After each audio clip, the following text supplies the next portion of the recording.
Les communiqués du régime algérien condamnant chaque nouvelle initiative de la France dans la région ou dans le cadre de son partenariat avec le Maroc se suivent, mais ne se ressemblent pas.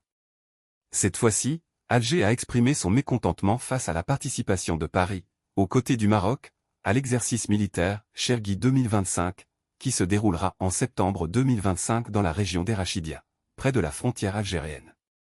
Lors d'une audience le 6 mars, le secrétaire général du ministère des Affaires étrangères algérien, Lounès Magraman, a reçu l'ambassadeur de France en Algérie, Stéphane Romatet. Au cours de cette rencontre, il a souligné la gravité du projet de manœuvre militaire franco-marocaine, qualifiant cet exercice d'acte de provocation susceptible d'exacerber les tensions déjà vives entre l'Algérie et la France. M. Magraman a également alerté l'ambassadeur sur le fait qu'un tel acte ne manquera pas d'alimenter la crise qui caractérise actuellement les relations entre les deux pays. Le communiqué officiel du ministère a ainsi exprimé la demande d'Algérie de recevoir des clarifications de la part de la France concernant Chergui 2025. République algérienne démocratique et populaire. Ministère des Affaires étrangères. Communique. Le secrétaire général du ministère des Affaires étrangères, M. Lounès Magraman, a reçu, ce jour, au siège du ministère, l'ambassadeur de France en Algérie, M. Stéphane Romatet. Cette audience a eu pour objectif d'appeler l'attention du diplomate français sur la gravité du projet de manœuvre militaire franco-marocaine, Chergui 2025, dont le nom est très évocateur, prévu en septembre prochain, à Erachidia, non loin de la frontière algérienne.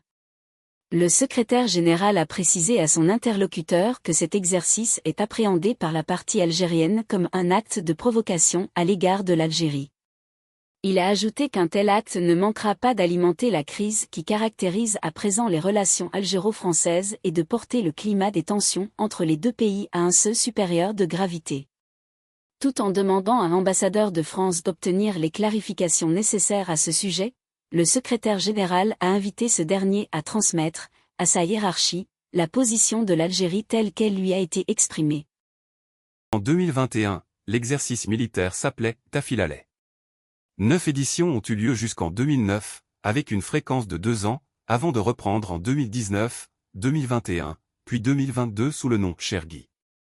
En 2023, l'exercice fut consacré à Orion. La 12e édition de l'exercice, Chergui 2022, menée du 1er au 25 mars par les forces armées royales marocaines et l'armée française, a vu la participation de 8 unités françaises, représentant 2500 soldats, dont près de 200 militaires français. Côté français, le 5e régiment d'hélicoptères de combat, 5e RHC-A, a été l'unité pilote avec 6 aéronefs déployés, un Tigre, 3 Caïmans et 2 Gazelles. Cet effectif a été renforcé par le 2e régiment d'infanterie de marine, 2e RIMA, et le régiment d'infanterie chars de marine, RICM. Du côté marocain, 2 Gazelles, un Chinook et 2 Pumas ont complété le dispositif. L'objectif pour les forces au sol comme dans les airs était de partager les compétences et de renforcer la connaissance mutuelle pour agir conjointement. Les manœuvres aéroterrestres menées avec le Maroc ont été une occasion pour nos soldats de s'entraîner en milieu désertique au combat durci, a expliqué Clémence, soldat de première classe de l'armée de terre française.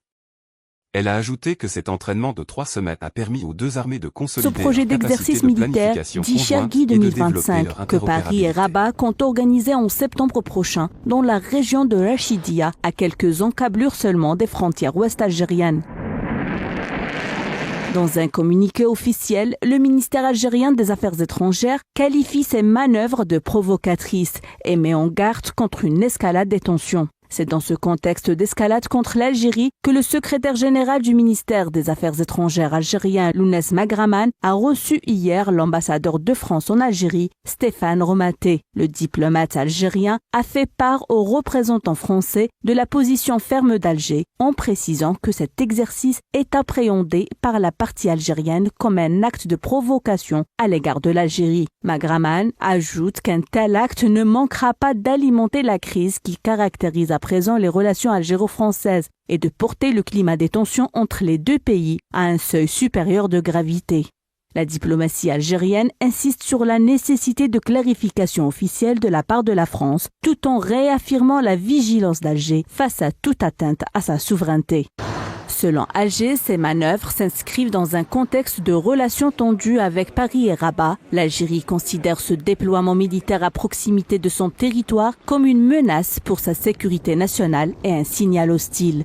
Alors que le Maroc s'est depuis longtemps engagé sur le chemin de la déstabilisation régionale via la promotion de l'expansion territoriale et les alliances avec l'entité sioniste, la France semble se perdre dans ses petits calculs d'hégémonie perdue sur la région sahélienne. Marquée par des tensions alimentées depuis des semaines par des officiels et des gazettes parisiennes, les relations entre Alger et Paris restent tendues. Au moment où toutes les tentatives d'intimidation de la France à l'égard de l'Algérie échouent, la malveillance française semble atteindre une nouvelle dimension au péril de la pérennité des relations bilatérales.